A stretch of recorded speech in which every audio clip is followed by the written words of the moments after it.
हाय दोस्तों, तब आप लोग कैसे हैं? क्लास चल रही है। चलिए, आपका मेरे चैनल में स्वागत है जिसका नाम है साइंस एडुकेटर ज्ञान। जैसा कि हम जानते हैं कि फिजिक्स 11th का मैंने फर्स्ट चैप्टर ख़त्म कर चुका है। इसका दूसरा चैप्टर आ रहा है वेक्टर, जो कि मोस्ट इम्पॉर्टेंट चैप्टर है। तो इसको आप मेरे तरीक़ा से पढ़िए और बहुत ही आसान चैप्टर है, इसमें ज़्यादा चिंता करने की बात नहीं है। सबसे पहली चीज़ है कि वेक्टर आखिर होता क्या है। तो पहले हम यहाँ आपको लिख देते हैं। पहला चैप्टर का नाम क्या है? Vector and scalar. Vector and scalar मतलब वेक्टर क्या बोलते हैं? सदिश। ये तो आप लोग जानते ही हैं। और एंड मतलब तो जानते ही है ना। और दिस, ये हमारा हो गया वेक्टर और ये हो गया स्केलर मतलब अदिश। फिजिक्स के तो काम चलने वाला नहीं है, इसलिए अब इसको तोड़ते हैं। तो चलिए इसको मिटाते हैं, स्टार्ट करते हैं। पहला होता है स्केलर।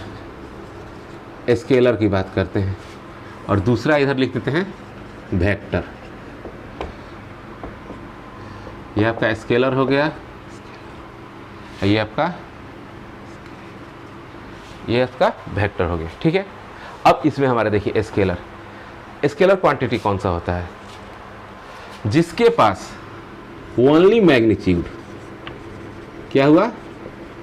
मैग्नीट्यूड, ओनली मैग्नीट्यूड होगा, वो हमारा क्या कहलाएगा? स्केलर क्वांटिटी है। मतलब क्या है कि डायरेक्शन का इसमें बात हम नहीं करेंगे। डायरेक्शन इसमें क्या होगा?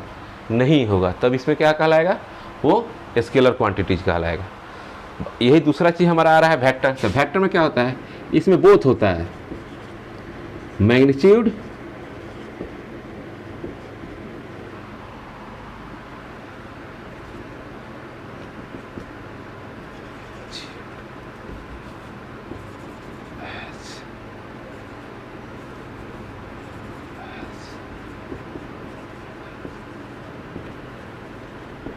डायरेक्शन। कहने का मतलब क्या हुआ कि स्केलर में क्या हो गया? स्केलर में हमारा एक ही क्वांटिटी होता है जो कि मैग्नीट्यूड होगा, तो हमारा स्केलर क्वांटिटी कहलाएगा। डायरेक्शन की बात इसमें नहीं करेंगे, इसमें डायरेक्शन नहीं होता है। लेकिन यही चीज़ वेक्टर में क्या होता है कि मैग्नीट्यूड के साथ साथ क्या होता है? स्केलर भी होता है। मैग्नीट्यूड के साथ साथ क्या होता है? डायरेक्शन भी होता है। मतलब इन दोनों के बीच कॉमन क्या है? मैग्नीट्यूड है। मैग्नीट्यूड कॉमन है और ये हमारे दोनों के बीच कॉमन है। बाकी हमारा क्या हो गया? ये स्केलर। जैसे हम बात करते हैं वर्क का, तो हम जानते हैं वर्क क्या होता है जी? स्केलर क्वांटिटी होता है। वर्क हमारा हो गया स्केलर क्वांटिटी। मतलब क्या? जिसे हो गया 10 जूल। 10 जूल मतलब वर्क का क्या हो गया? 10 जूल। तो 10 जूल क्या है? एक यूनिट है। जूल हमारा यूनिट लेते हैं, लेकिन उसमें क्या है कि 10 जूल वर्क किधर किए? पूरब किए, पश्चिम किए कि दक्षिण किए? ये फिक्स नहीं ना है कि किधर वर्क किए। और 10 जूल मेरा एनर्जी खत्म हो गया, लेकिन किधर खत्म हुआ? तो क्या हो जाएगा कि वो हमारा 10 जूल ये स्केलर क्वांटिटी है। दूसरा बात करते हैं, इसी की बात करते हैं फोर्स का। फोर्स तो लिखते हैं 10 न्यूटन। तो 10 न्यूटन ऐसे नहीं लिखते हैं। 10 न्यूटन क्या लिखेंगे? ईस्ट, या लिख सकते हैं वेस्ट। मतलब 10 न्यूटन का जो बल लगा रहे हैं, मान लीजिए किसी को है तो बल लगा रहे हैं, तो कोई डायरेक्शन होगा ना जी कि पूरब में लगा रहे हैं कि पश्चिम में लगा रहे हैं कि दक्षिण में लगा रहे हैं। तो इस केस में हमारा होता है कि ये क्या हो गया? वेक्टर क्वांटिटी हो गया। दूसरी बात करते हैं स्पीड। स्पीड मान लीजिए 10 मीटर पर सेकेंड। तो बस ये गाड़ी चल रही है 10 मीटर पर सेकंड, लेकिन इसमें ई डायरेक्शन नहीं दे रहा है कि हाँ 10 मीटर पर सेकंड किधर जा रहा है, पूरब में जा रहा है, पश्चिम में जा रहा है। लेकिन जस्ट इसी की बात करते हैं, इसी का दूसरा भाई है, भाई समझता है ना, सहोदर भाई है, जिसका नाम है वेलोसिटी। तो वेलोसिटी में लिखेंगे तो 10 मीटर पर सेकेंड वेस्ट या नॉर्थ। मतलब इस केस में हमारा क्या हो जाएगा? जब भी वेलोसिटी की बात है, वेलोसिटी क्या हो जाता है? वेक्टर क्वांटिटी हो जाता है। और स्पीड क्या हो जाता है? स्केलर क्वांटिटी हो जाता है। इसमें हमारा देखिएगा यही चीज़ है। मतलब कोई भी चीज़ हम काम करते हैं तो जब तक जहाँ भी मैग्नीट्यूड के साथ डायरेक्शन आ गया तो क्या कहलाएगा? वेक्टर क्वांटिटीज कहलाएगा। और मैग्नीट्यूड, ओनली मैग्नीट्यूड की बात करते तो क्या कहलाएगा? एक्सेलरेशन क्वांटिटीज कहलाएगा। ठीक है, मतलब जो भी हमारा होगा मैग्नीट्यूड रहेगा तो हमारा क्या कहलाएगा? स्केलर क्वांटिटीज कहलाएगा। समझ में आ गया? जैसे और उदाहरण ले सकते हैं, बात करते हैं डिस्टेंस की। डिस्टेंस, तो डिस्टेंस में क्या है? स्केलर क्वांटिटी है। मतलब डिस्टेंस का कोई एक दूरी होगी तो कितनी दूरी, किधर, पूर्व पश्चिम को तो कोई फिक्स नहीं है। लेकिन यही हम बात करेंगे डिस्प्लेसमेंट की। तो डिस्प्लेसमेंट क्या होता है? डिस्प्लेसमेंट का डेफिनेशन है this shortest distance between two point is called displacement. माने दो बिंदुओं की माने कम से कम दूरी को क्या कहते हैं? विस्थापन कहते हैं। तो ये मेरा डिस्प्लेसमेंट हो जाएगा, या पूर्व या पश्चिम दक्षिण उत्तर किधर जाना है, आखिर किधर होगा, तो एक पार्टिकुलर फिक्स डायरेक्शन होगा ना जी, तो उसको हम क्या कह सकते हैं? वेक्टर क्वांटिटीज कह सकते हैं। और ये हमारा हो गया डिस्टेंस जो हो गया स्केलर क्वांटिटी हो गया। अब चलिए इतना समझ में आ गया ना। देखिए बहुत ही आसान है, इसको पढ़िएगा लोग, टाइम दीजिएगा लोग, तब फिजिक्स में कुछ भी नहीं है। चलिए इसको मिटाते हैं, दूसरी बात करते हैं। दूसरी बात में ये है कि आखिर वेक्टर का रिप्रेजेंटेशन कैसे होता है। तो उसका नेक्स्ट टॉपिक है, नेक्स्ट टॉपिक इसका क्या है? Representation of vector. वेक्टर समझते हैं ना? अरे वेक्टर मतलब सदिश राशि, और क्या समझते हैं? अब देखिए इसका रिप्रेजेंटेशन कहते हैं। तो इस रिप्रेजेंटेशन के लिए जैसे मान लीजिए इसका बनाना, बनाना मतलब समझे, वो खाने वाला बनाना मत समझिए, वहाँ नहीं है, इसका मतलब निर्माण, जिसका रिप्रेजेंटेशन कैसे होगा। तो बस कैसे होगा यहाँ पे दिए गया है, कैसे होगा देख रहे हैं ना। बनाना मतलब क्या है? जिसी के सर पे क्या कीजिए, टोपी लगा, मैंने तीर लगा दिए, वो क्या हो जाएगा? वेक्टर हो जाएगा। जिसके सर पे टोपी नहीं होगा वो क्या होगा? स्केलर क्वांटिटी हो जाएगा। जैसे हम बात करते हैं इसका, ये हमारा क्या होता है? टेल होता है। ये हमारा क्या हो गया? हेड हो गया। तो देखिए ये जो डिस्टेंस है ये शो करेगा इसके मैग्नीट्यूड को। मतलब टेल डिफाइन करता है मैग्नीट्यूड को, और जो ये हेड है वो किसको डिफाइन करता है? डायरेक्शन को। किसी भी जब भी हम वेक्टर लिखेंगे तब एफ लिखेंगे तो एफ इक्वल टू 10 न्यूटन। ये मेरा सारा सर गलत है, 10 न्यूटन नहीं था। एफ को जब भी लिखेंगे तो इस पर क्या लगा देंगे? ये कैप लगा देंगे। या बात करते हैं एक्सेलरेशन, तो एक्सेलरेशन पे कैप लगा देंगे 2 मीटर पर सेकेंड स्क्वायर, अपवर्ड या डाउनवर्ड, यही ना लिखते हैं। और कोई आगे फिर तो लिख सकते हैं ना अपवर्ड। तो अपवर्ड केस में क्या हो जाएगा? 2 मीटर। तो ये क्या हो जाएगा? वेक्टर हो जाएगा। कहीं भी हम लिख सकते हैं इसको, या कहीं पे देखिएगा ऐसे भी लिख देता है।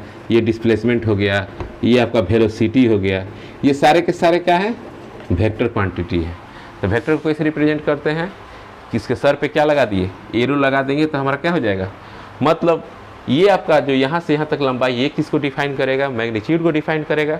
और ये हमारा क्या हो जाता है? हेड हो जाता है, जो कि इसके डायरेक्शन को डिसाइड करेगा। तो इतना समझ में आ गया। पहला क्या हुआ? Vector quantity. वेक्टर क्वांटिटी क्या होता है? जिसमें दोनों हो मैग्नीट्यूड के साथ डायरेक्शन भी हो, क्या कहलाएगा? वेक्टर क्वांटिटी कहलाएगा। और दूसरा क्या कहलाता है? स्केलर क्वांटिटी, जिसमें सिर्फ और सिर्फ क्या हो? मैग्नीट्यूड हो, क्या कहलाएगा? स्केलर क्वांटिटी कहलाएगा। बाकी रिप्रेजेंटेशन देख लीजिए, किस पे तीर लगा दीजिए तो तीर लगा दिए तो क्या हो गया? वेक्टर हो गया। तीर हटा दिए तो क्या हो गया? स्केलर। अगर जैसे मान लीजिए ये कोई दिया हुआ है, ये कोई दिया हुआ है, तो कह देगा कौन वेक्टर क्वांटिटी है? तो ये मेरा वेक्टर क्वांटिटी है, ये मेरा क्या है? स्केलर क्वांटिटी है, क्योंकि ऑलरेडी इस पर तीर नहीं है। तीर नहीं है मतलब क्या है? Scalar quantity. तीर लगा हुआ है तो क्या है? वेक्टर क्वांटिटी है। समझ में आ गया? डिस्टिंग्विश कर सकते हैं ना, वेक्टर और स्केलर पहचान सकते हैं, पहचान सकते हैं। तो ये भी पहचानने का तरीका है। चलिए दूसरा बात करते हैं। ये सारा हेड टेल का है। 16 फिल्म देखे हैं ना? 16 में क्या करता है? जय वीरू हेड और टेल करता है कि ये काम हम करेंगे, चाहे बसंती को हम पटाएंगे। टेल करो, जिसका जीतेगा वो आपको काम करेगा। मारामारी के लिए भी क्या करता है? हेड टेल करता है। तो समझिए पूरा वेक्टर हेड टेल का ही कहानी है। हेड टेल समझ में आ गया तो वेक्टर क्लियर हो गया। हेड टेल ही नहीं समझ में आया तो वेक्टर का कोई पे। अब बात करते हैं तीसरा टॉपिक इसका। तीसरा टॉपिक क्या है? Types of vector. Types of है। आगे मान लीजिए उतना होगा तो इसे खानदान पढ़िएगा ना कि उसे कितना बार कोई भी परिवार चलता है तो बेटा के बेटा, बेटा के बेटा। फिजिकल क्वांटिटी, उसका 2 बेटा। कौन?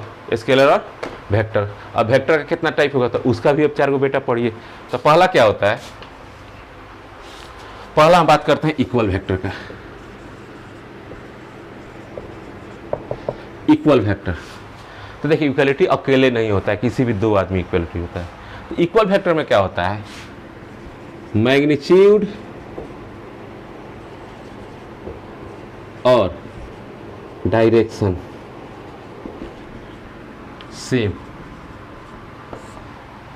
माने जिसका मैग्नीट्यूड, माने वैसे 2 क्वांटिटी जिसका मैग्नीट्यूड और डायरेक्शन दोनों सेम है, वो क्या कहलाता है? इसके वो क्या कहलाएगा, इक्वल वेक्टर कहलाएगा। जहाँ भी दो क्वांटिटी जिसका मैग्नीट्यूड भी और डायरेक्शन दोनों सेम हो गया वो क्या कहलाएगा, इक्वल वेक्टर कहलाएगा। मतलब मान लीजिए एक वेक्टर ये है, दूसरा वेक्टर ए है, ये एक ए वेक्टर है, एक बी वेक्टर ये है, ये दोनों क्या होंगे, इक्वल वेक्टर होंगे, क्योंकि इसका मैग्नीट्यूड ए इक्वल टू क्या लिख सकते हैं 10 मीटर पर सेकेंड, ऐसे क्या लिख सकते हैं बी इक्वल टू भी लिख सकते हैं 10 मीटर पर सेकेंड। ये हमारा क्या हो जाएगा, दोनों का दोनों क्या कहलाएंगे, इक्वल वेक्टर कहलाते हैं। समझ में आ गया। दूसरा आ जाइए, दूसरा होता है unequal.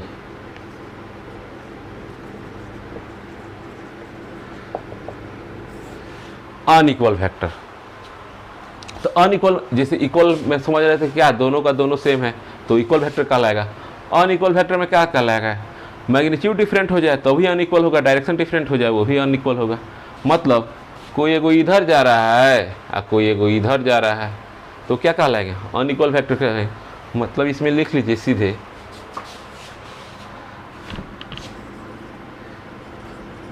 Magnitude are different, magnitude different हो गया तो क्या कहलाएगा, अनइक्वल वेक्टर कहलाएगा।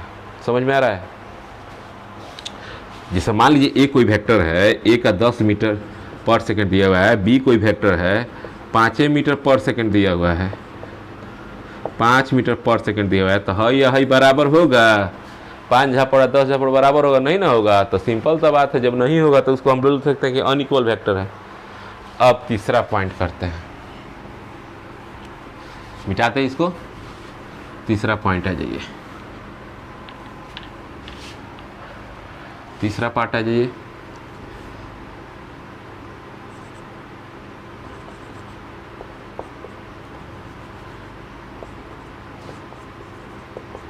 यूनिट वेक्टर, यूनिट मतलब क्या होता है, 1। तो वैसा वेक्टर जिसका मैग्नीट्यूड क्या हो 1 हो क्या कहलाएगा, यूनिट वेक्टर कहलाएगा। समझ में आया। जैसे कि बाबू वैसा वेक्टर, देखिए आप लोग लिख भी सकते हैं इसको, लिखिए वैसा वेक्टर जिसका क्या हो मैग्नीट्यूड क्या हो 1 हो क्या कहलाएगा, यूनिट वेक्टर कहलाएगा। ठीक है, तो यूनिट वेक्टर लिख सकते हैं। हो गया, मैग्नीट्यूड क्या हो 1 हो, माने वैसा वेक्टर जिसका मैग्नीट्यूड क्या हो गया 1 हो गया वो यूनिट वेक्टर कहलाएगा। जैसे मान लीजिए एफ इक्वल टू क्या लिख सकते हैं 1 न्यूटन। एफ कोई वेक्टर है जिसका मैग्नीट्यूड क्या है 1 है तो 1 न्यूटन कहलाएगा वो। तो आप यूनिट वेक्टर को नोटिस कैसे, इस पर क्या करते हैं कैप लगा देते हैं। कैप लगा देंगे माने कैप क्या होता है, जैसे हमारा आई क्या है एक यूनिट वेक्टर है, जे क्या है एक यूनिट वेक्टर है, के क्या है एक यूनिट वेक्टर है, ये सारे के सारे क्या है यूनिट वेक्टर कहलाते हैं। अब आइए तीसरा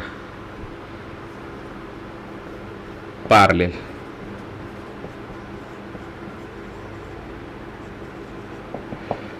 पैरेलल वेक्टर, पैरेलल वेक्टर मतलब समझते हैं ना, मैग्नीट्यूड कुछ भी हो डायरेक्शन सेम रहना चाहिए, वो क्या कहलाएगा पैरेलल वेक्टर कहलाएगा। जैसे मान लीजिए ये हो गया एक वेक्टर ए, दूसरा वेक्टर क्या हो गया बी। ये कोई जरूरी नहीं है कि जितना बड़ा ये होगा उतना ही बड़ा ये होगा, दोनों का क्या हो लिख सकता अलग भी लिख सकते। ये क्या कहलाएगा पैरेलल। ये भी क्या है सी वेक्टर भी क्या है इसके पैरेलल है, चाहे तो ये हम लिख देते हैं। डी वेक्टर भी क्या है पैरेलल है। मतलब क्या है कि डायरेक्शन सेम हो, मैग्नीट्यूड कुछ भी हो सकता है, कोई मायने नहीं रखता है, तो उसको क्या बोलेंगे पैरेलल वेक्टर। मिटा दें, चलिए इसको भी मिटाते हैं। अब बात करते हैं कोप्लेनर।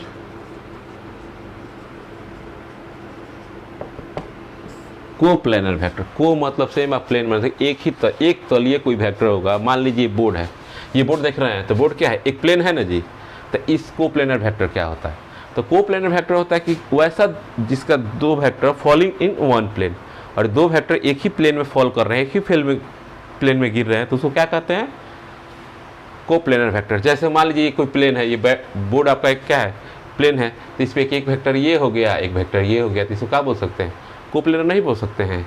मान लीजिए 3 वेक्टर को भी ले सकते हैं, ये भी ले सकते हैं, ये भी ले सकते हैं, ये भी, तो ये भी क्या हो जाएगा कोप्लेनर वेक्टर कहलाएगा। समझ में आया। चाहे मान लीजिए ये एक प्लेन हो गया एक ये प्लेन हो गया, ये भी क्या कहलाएंगे, सारे के सारे क्या हैं, कोप्लेनर वेक्टर कहलाते हैं। जैसे कि आप समझिए,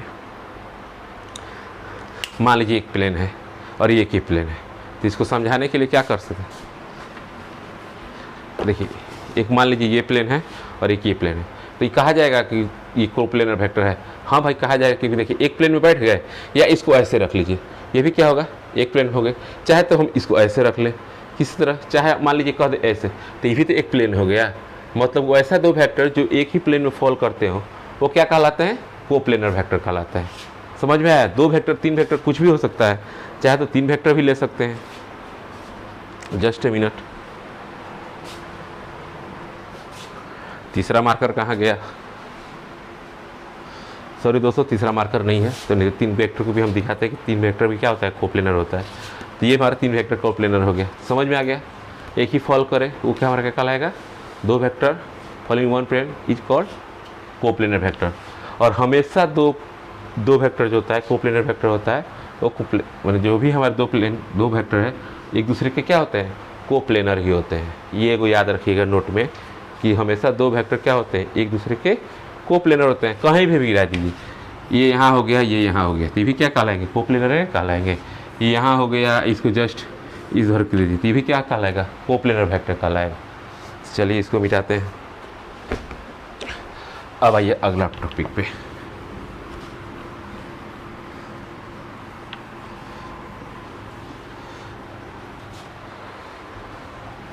अब है कॉनकरेंट वेक्टर। कॉनकरेंट वेक्टर, कॉनकरेंट वेक्टर मतलब क्या होगा कि जहाँ से कोई ही एक पॉइंट है जहाँ से दोनों वेक्टर निकलते हैं, जिनका उद्गम स्थान क्या हो, एक ही हो। मतलब एक ही पॉइंट से क्या, मान लीजिए ये एक हो गया, इसको मिटा देते हैं, ये एक वेक्टर हो गया, एक वेक्टर होगा, ये मान लीजिए ए वेक्टर, ये बी वेक्टर, तो इस दोनों का पॉइंट क्या है, निकलने का स्थान एक ही ना है, तो इसको क्या बोलते हैं, कॉनकरेंट। बेसिकली कॉनकरेंट होता है क्या, वेक्टर ये कॉनकरेंट फोर्स से लिया जाता है कि कॉनकरेंट फोर्स होता है कि एक ही पॉइंट पर बहुत सारे फोर्स लगाते हैं, तो उन फोर्स को क्या कह सकते हैं, कॉनकरेंट कह सकते हैं। ठीक है, तो ये हमारे वेक्टर में क्या होता है। अब मान लीजिए तीन गो ले लेते हैं वेक्टर, ये, तो ये भी क्या कहलाएगा, कॉनकरेंट फोर्स कहलाएगा, कॉनकरेंट वेक्टर कहलाएगा। तो कोप्लेनर समझ गए, दो वेक्टर के साथ। कॉनकरेंट में क्या आता है, मान लीजिए तीन वेक्टर है, तो इसके भी देख लीजिए, मान लीजिए कि ये वेक्टर है, ये तीनों लाइन लेते हैं अंगुली, तो ये क्या है, तीनों का वेक्टर मान लीजिए, तो इसमें क्या है, ये तीनों एक पॉइंट, ये तो एक पॉइंट है जहाँ तीनों निकल रहा है, या ऐसे कर दिए या ऐसे कर दिए, ऐसे आप देख लीजिए, एक पॉइंट से इधर वेक्टर गया है, एक पॉइंट से इधर वेक्टर गया, एक पॉइंट से, या हम इसी वेक्टर को ले लेते हैं, एक इधर ले लिए और एक इधर ले लिए, तो उस केस में क्या हो गया, ये भी तीनों का स्थान क्या है, लेकिन ये एक प्लेन में होंगे, तो एक प्लेन में हो भी सकते हैं और नहीं भी हो सकते हैं। समझ में आ गया। और मान लीजिए एक प्लेन, ये दोनों एक प्लेन में है, तो फिर ये वाला नहीं है, या तीनों को और ऐसे रख दे, मान लीजिए इसको ऐसे कर देते हैं और एक उंगली से, तो ये क्या हो जाएगा, एक प्लेन में हो जाएगा। तो ये कोरेंट वेक्टर क्या होता है, कॉनकरेंट वेक्टर होते हैं कि एक प्लेन में हो भी सकते हैं और नहीं भी हो सकते हैं। ये हमारा क्या कहलाएगा, कॉनकरेंट वेक्टर। अब आइए next topic.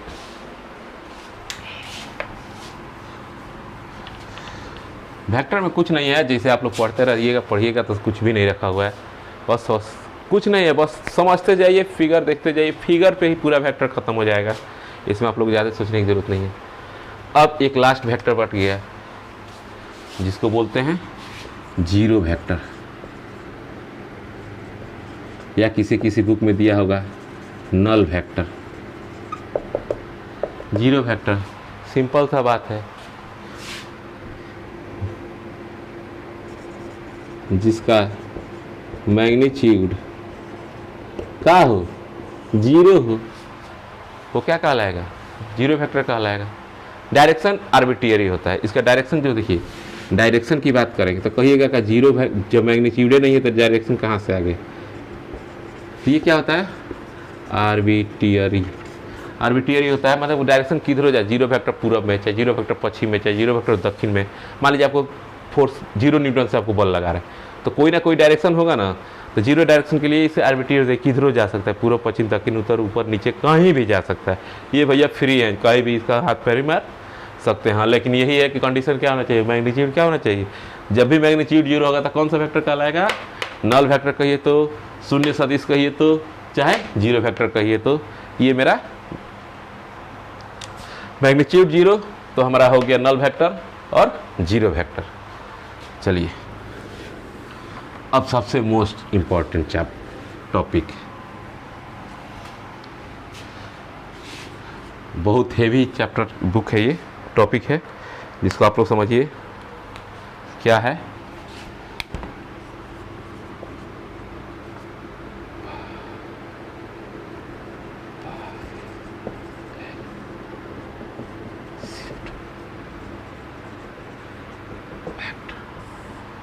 Parallel shift of vector, मतलब कहने का मतलब पैरेलल शिफ्ट कहने का मतलब किसी एक वेक्टर को उसके अपेक्षा दूसरे वेक्टर में पैरेलल शिफ्ट कर सकते हैं कि नहीं। तो ये वेक्टर में होता है, मान लीजिए कोई एक वेक्टर ये दिया हुआ है ए,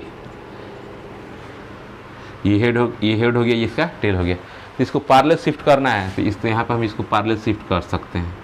मतलब देखिए ये और ये क्या होगा, एक दूसरे के पैरेलल है ना, तो ये जो वेक्टर ए था यहाँ आ गया, इसको हम पैरेलल शिफ्ट कर सकते हैं। चाहे मान लीजिए कोई वेक्टर ऐसा दिया हुआ है तो इसको हम कह सकते हैं यहाँ ले आ सकते हैं, ये क्या होगा, ये वेक्टर है, ये वेक्टर ये है, तो इसको पैरेलल शिफ्ट कर दिए ना, कहीं भी कर सकते हैं। मान लीजिए कोई ऐसे वेक्टर दिया हुआ है ये, तो इसको पैरेलल ऐसे हम शिफ्ट कर सकते हैं। मतलब इसको क्या कहते हैं, वेक्टर पैरेलल शिफ्ट हो जाता है, इसको हम पैरेलल शिफ्ट कहते हैं। मतलब किसी वेक्टर को उसके पैरेलल में हम क्या कर सकते हैं, एक स्थान से दूसरे स्थान पर ला के रख सकते हैं। इसको क्या बोलते हैं, ये सबसे मोस्ट इंपॉर्टेंट चैप्टर है कि पैरेलल शिफ्ट वेक्टर क्या होता है। तो पैरेलल शिफ्ट वेक्टर इसी के सारे हम बहुत सारा क्वेश्चन बनाएंगे जो देखिएगा कि बहुत ही आसान है, ठीक है। तो ये हो गया आपका पैरेलल शिफ्ट वेक्टर। कहीं पे भी ले लीजिए, मान लीजिए एक वेक्टर यहाँ लग रहा है, एक वेक्टर यहाँ लग रहा है, अब पैरेलल शिफ्ट करना है तो या तो इसी को यहाँ लेके आ जाइए, ये मेरा यहाँ आ सकता है, चाहे इसको हम यहाँ क्या कर दी, यहाँ शिफ्ट कर दी, तो ये हमारा क्या हो जाएगा, पैरेलल हो जाएगा, पैरेलल शिफ्ट हो जाएगा। ये सब इम्पॉर्टेंट टॉपिक है, इससे क्वेश्चन बहुत सारे आते हैं, इसको समझ सकते हैं तो समझ लीजिए, बहुत ही आसान है, कोई चिंता करने की बात नहीं। अब नेक्स्ट टॉपिक क्या आता है, angle between two vector. Angle between two vector या इसको बोलते हैं हेड टेल मेथड। दो सदिश राशियों, दो वेक्टरों के बीच एंगल निकालना है, जैसे हम कुछ देते हैं उसके बाद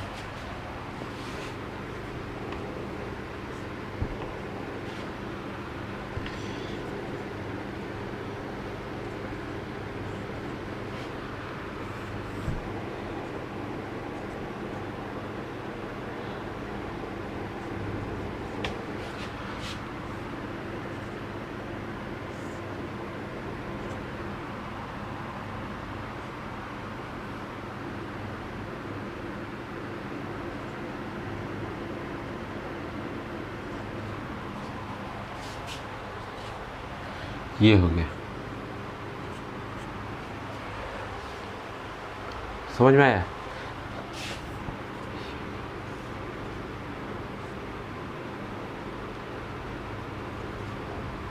ये ए क्वेश्चन, ये हमारा बी क्वेश्चन, ये हमारा सी क्वेश्चन, ये मान लीजिए डी क्वेश्चन, एक और ले लेते हैं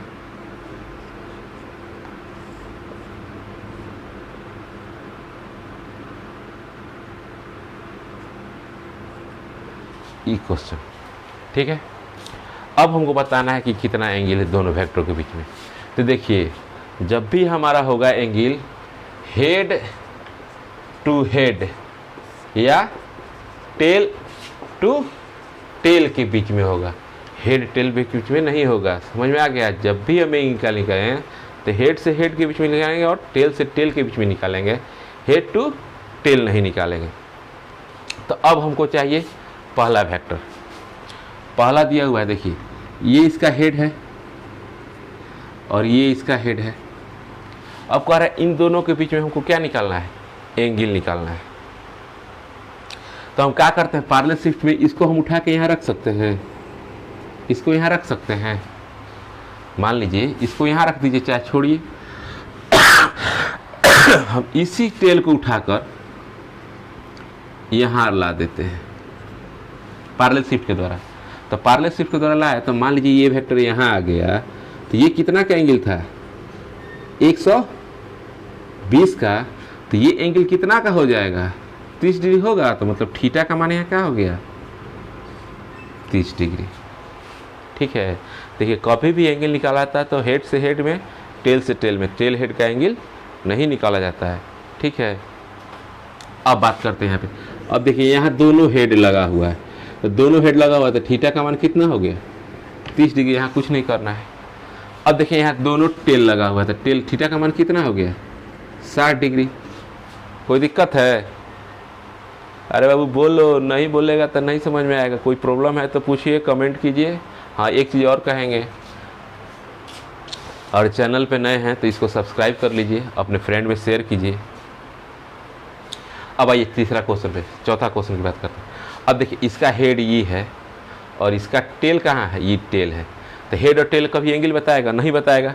या तो हेड हेड करे, नहीं तो टेल हेड करे, टेल टेल करे। तो हेड हेड करो चाहे हेड टेल करो। तो अब इसको क्या करेंगे, अब किसको, इसको यहाँ शिफ्ट कर दे, चाहे इसको हम यहाँ शिफ्ट कर देते, इसी वेक्टर को हम यहाँ शिफ्ट कर देते हैं।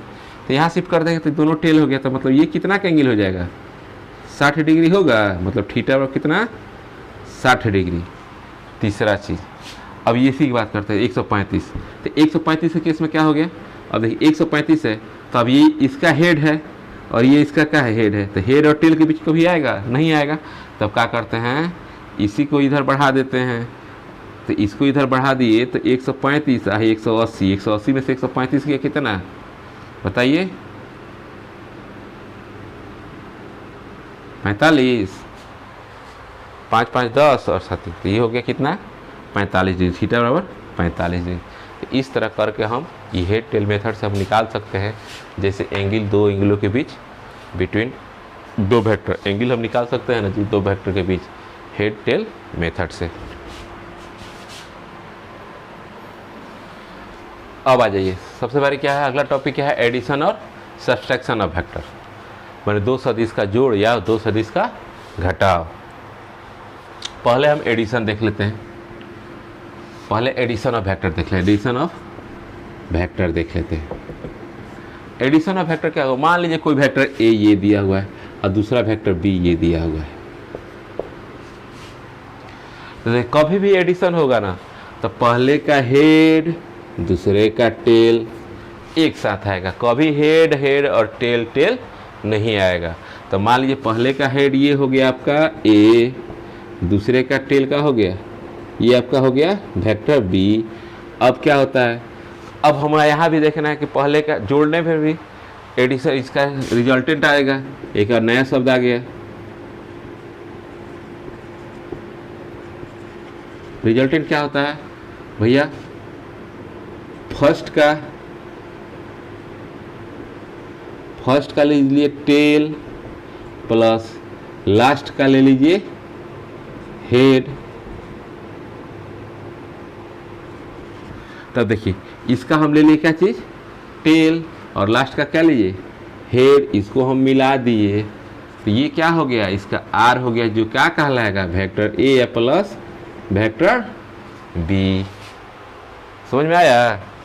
मान लीजिए कोई ऐसे वेक्टर दिया हुआ है, कोई ऐसे वेक्टर दिया हुआ है, अब इसको जोड़ना है, ठीक है। तब इसको जोड़ने के लिए हम क्या करेंगे, इसको वही parallel method shift, parallel shift method से। तो पैरेलल शिफ्ट मेथड से क्या करेंगे, इस वाले को तो जेम का तेम लिख देंगे, इसको कहाँ शिफ्ट कर देंगे, यहाँ पे शिफ्ट कर देंगे। तो ये क्या हो गया, वेक्टर बी हो जाएगा, ये वेक्टर आपका ये हो जाएगा। इसको खींच के ले जाइए, जैसे मन करे वैसे ले जाइए, लेकिन वहाँ पे शिफ्ट करना पड़ेगा, तब जाके ये क्या, फिर इसका आपका आर बन गया, ठीक है। इस तरफ किसी भी वेक्टर को दो को जोड़ सकते हैं। मान लीजिए तीन वेक्टर को जोड़ना है, एक ये वेक्टर दिया हुआ है, एक ये वेक्टर दिया हुआ है, एक ये वेक्टर दिया हुआ है। तो हम जोड़ने के लिए क्या करते हैं, पहला हेड आएगा, फिर दूसरे के हेड पे पहला का टेल आएगा, फिर तीसरे के हेड पे चौथा का टेल आएगा। अब उस केस में हमारा क्या आएगा, इसको जोड़ना है, तो मान लीजिए ए हो गया, ये बी हो गया, ये सी हो गया। तो दूसरा क्या करेंगे, जब इसके हेड टेल से इसको हेड को मिला देंगे तो ये आपका क्या हो जाएगा, आर हो जाएगा। ये मेरा होता है वेक्टर रिजल्टेंट। मिटा दें। ये तो हो गया थ्योरी में कितना दिया हुआ है। अगर वेक्टर ऑफ एडिशन का जैसे हम एक चीज़ और जानते हैं वेक्टर के लिए, जान लीजिए ये मेरा प्लेन है, ये मेरा और ये मेरा एक्स एक्सिस है जिसको हम किससे आई से निरूपित करते हैं, ये मेरा वाई एक्सिस जिसको हम किससे जे से निरूपित करते हैं, और ये मेरा क्या है जेड एक्सिस है जिसे हम किससे के से निरूपित करते हैं। ठीक है, तो अब इस तरह एडिशन देखिए, मान लीजिए कोई वेक्टर दिया हुआ है ए बराबर 3i plus 4j plus 9k, 3i 4j और 9i, और दूसरा वेक्टर दिया हुआ है 2i plus 3j plus 4k। अगर इसको कोई कहता है भैया आप इसको जोड़ दीजिए तो नहीं जुड़ जाएगा, सिंपल सा बात है, जोड़ दीजिए तो 3 गो 2 गो 5i, 3 गो 4 गो 7j और 9 गो 4 गो 13k, इस आपका क्या हो जाएगा, आंसर हो जाएगा। नहीं समझ में आया? दूसरी बात करते हैं, मान लीजिए ए बराबर, दूसरा क्वेश्चन ले लीजिए, ए बराबर दिए 3i 9j माइनस 18k। अब और दूसरा क्या दिया है, बी बराबर 4i plus 2j mine plus 3k। अब ए वेक्टर प्लस बी वेक्टर क्या होगा, ए वेक्टर 4 3 7i 9 2 11j, अब माइनस, अब देखिए माइनस प्लस है, तब समझिए माइनस प्लस तो मैथ में जानते हैं ना, माइनस प्लस होगा, घट तो जाएगा लेकिन चिन्ह क्या रहेगा, जो बड़े अंक के सामने रहेगा। तो इन दोनों को घटाए तो कितना हो गया 15k, लेकिन चिन्ह माइनस इसलिए रहेगा क्योंकि बड़ा अंक क्या है यहाँ पे, बड़ा अंक के सामने कौन सा चिन्ह है, माइनस है, तो ये आपका आंसर हो गया। तो इसको बोलते हैं एडिशन। दूसरा बात करते हैं सब्सट्रैक्शन का। सेम जिस तरह एडिशन है उसी तरह क्या करना है, घटा भी लेना है। तो चलिए एडिशन के बाद हम सब्सट्रैक्शन की करते हैं। तो सब्सट्रैक्शन क्या होगा, सब्सट्रैक्शन ऑफ वेक्टर। तो इसमें भी हो गया, ए वेक्टर कोई दे दिया है 3i plus 2j plus 5k, और बी का मान कितना दे दिया हुआ है 2i plus j plus 2k। अब सेम जिस तरह उसमें जोड़े थे, इसमें क्या करना है, माइनस करना है। तो माइनस करना है तो क्या होगा, कुछ नहीं तो बढ़ाना है तो लिख सकते हैं 2j प्लस 5k, इसको क्वेश्चन में डाल दीजिए, अब माइनस कर दीजिए 2i plus j plus 2k। तो अब ये जानते हैं ना 3i plus 2j plus 5k, अब माइनस जब जाएगा तो 2i हो जाएगा, है माइनस j हो जाएगा, है 2k हो जाएगा। तो 3 गो में से 2 हो गया, 2 गो में से 1 हो गया, अब 5 गो में से 2 हो गया। इस तरह करके हमारा वेक्टर का सब्सट्रैक्शन और एडिशन आसानी से निकाल सकते हैं। तो हम वहाँ पे क्या क्या डिस्कस किए, वेक्टर क्या होता है, स्केलर क्या होता है, दूसरा वेक्टर को रिप्रेजेंट कैसे करते हैं, तीसरा टाइप ऑफ वेक्टर कितना है, इक्वल वेक्टर दोनों का डायरेक्शन और मैग्नीट्यूड दोनों सेम हुआ तो equal vector, unequal vector magnitude को डिफरेंट कर दीजिए क्या हो जाएगा, अनइक्वल वेक्टर हो जाएगा। तीसरा था पैरेलल वेक्टर, दोनों का डायरेक्शन सेम तो क्या हो गया, पैरेलल वेक्टर हो गया। तीसरा था कंकरेंट वेक्टर, कंकरेंट वेक्टर क्या था कि जिसका इनिशियल पॉइंट क्या हो, जो है एक ही पॉइंट से चारों वेक्टर निकलते हो, क्या चाहिए कंकरेंट वेक्टर। कोप्लेनर क्या होता है कि कोई भी फॉलिंग 2 वेक्टर हो जो एक ही प्लेन में फॉल करे वो क्या कहलाएगा, कोप्लेनर कहलाएगा। उसके बाद था यूनिट वेक्टर, जिसका मैग्नीट्यूड 1 हो क्या कहलाएगा, यूनिट वेक्टर कहलाएगा। तीसरा क्या और लास्ट क्या था, जीरो वेक्टर, मतलब हैवी मैग्नीट्यूड इज जीरो, उसकी कॉल्ड नल वेक्टर या उसको जीरो वेक्टर बोलते हैं, वो चीज़ हो गया। उसके बाद क्या था, लास्ट अगला टॉपिक था parallel shift of vector. Vector को हम पैरेलल शिफ्ट कर सकते हैं, उसमें कोई प्रकार की बुराई नहीं है, कोई गलत नहीं है। उसके बाद हमारा क्या था, एंगल बिटवीन वेक्टर, दो वेक्टरों के बीच एंगल कैसे निकालते हैं, क्वेश्चन पूछ देता है ऑब्जेक्टिव में, बहुत इंपॉर्टेंट क्वेश्चन है, उसको हम पैरेलल शिफ्ट से मिलाते हैं। बाकी जस्ट इसके आगे आइएगा दूसरा टॉपिक पे, तो उसमें एंगल भी निकालेंगे कितना एंगल होता है। और लास्ट पॉइंट था आपका एडिशन और सब्सट्रैक्शन, तो ये क्या हो गया हमारा, इस तरह भी हम जोड़ सकते हैं, इसको घटा सकते हैं। चलिए, तो यही बस लास्ट रिक्वेस्ट आप लोग से यही है कि जितना से अधिक आप और मेरे चैनल पे नए आए हैं तो इसको सब्सक्राइब कर लीजिए और बेल आइकन को दबा दीजिए, ताकि जब भी हमारा कोई नया वीडियो अपलोड हो तो आपको पहले नोटिफिकेशन मिल जाए, ताकि उसको आप वॉच कर सकते हैं। हाँ, जिनको पहला वीडियो नहीं मिला है यूनिट एंड डायमेंशन का, वो सर्च लिंक में सर्च करके मेरा चैनल पे सर्च कर लेते हैं, साइंस एजुकेटर ज्ञान में, आपको वो लिंक मिल जाएगी या मैं डिस्क्रिप्शन में डाल दूँगा। ठीक है, okay bye, thank you, bye bye.